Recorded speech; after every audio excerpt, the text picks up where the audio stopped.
In this video, I'm going to show you how to repair Windows 11 using only command prompt. So if you're having any kind of issue with your computer, I'm going to show you exactly how to go and fix this. Now first open up your start menu, search for CMD, and then right click on the command prompt and make sure to run this as an administrator. Now the first command you need to go and type in is sfc/scan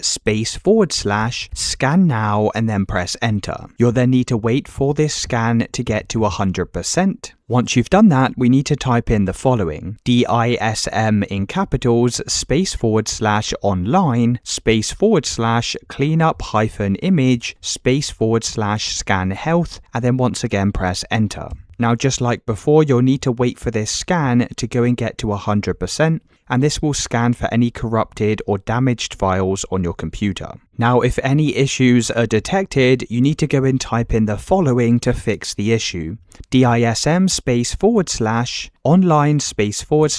/cleanup-image /restore health, and then go and press enter. Once again, just go and wait while this repairs any damaged files. Now the last thing you need to type in is chkdsk